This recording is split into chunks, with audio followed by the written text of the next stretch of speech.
I had called upon my friend, Mr. Sherlock Holmes, one day in the autumn of last year, and found him in deep conversation with a very stout, florid-faced elderly gentleman with fiery red hair. With an apology for my intrusion, I was about to withdraw when Holmes pulled me abruptly into the room and closed the door behind me. "You could not possibly have come at a better time, my dear Watson," he said cordially. "I was afraid that you were engaged." "So I am, very much so." "Then I can wait in the next room." "Not at all.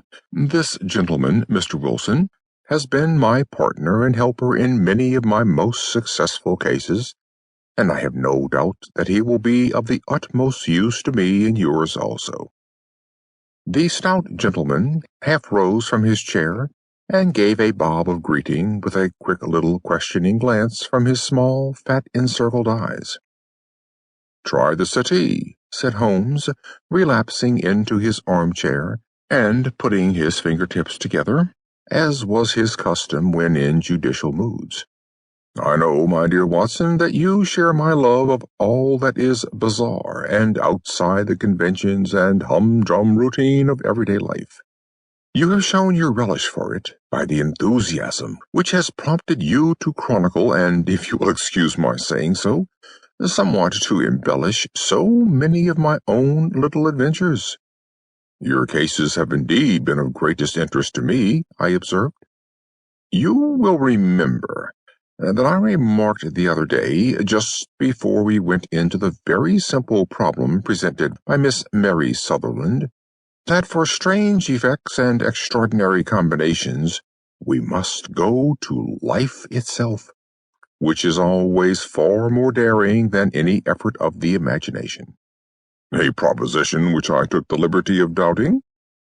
"You did, Doctor, but none the less you must come round to my view, for otherwise I shall keep on piling fact upon fact on you until your reason breaks down under them and acknowledges me to be right.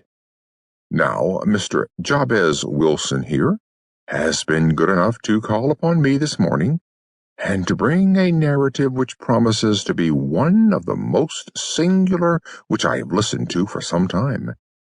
You have heard me remark that the strangest and most unique things are very often connected not with the larger, but with the smaller crimes, and occasionally, indeed, where there is room for doubt whether any positive crime has been committed.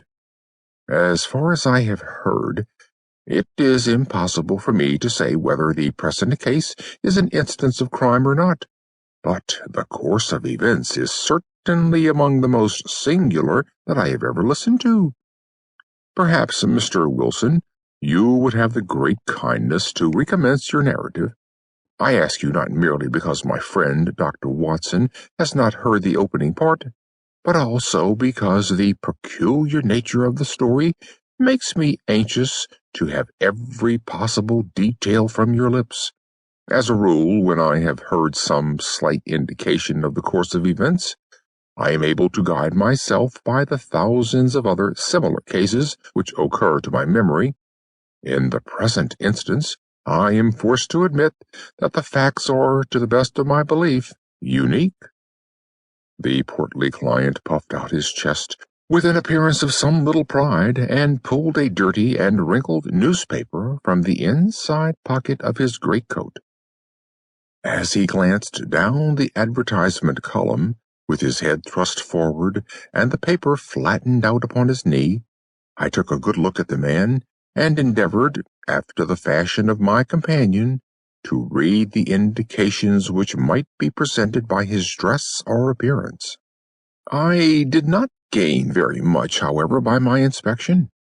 Our visitor bore every mark of being an average, commonplace British tradesman, obese, pompous, and slow.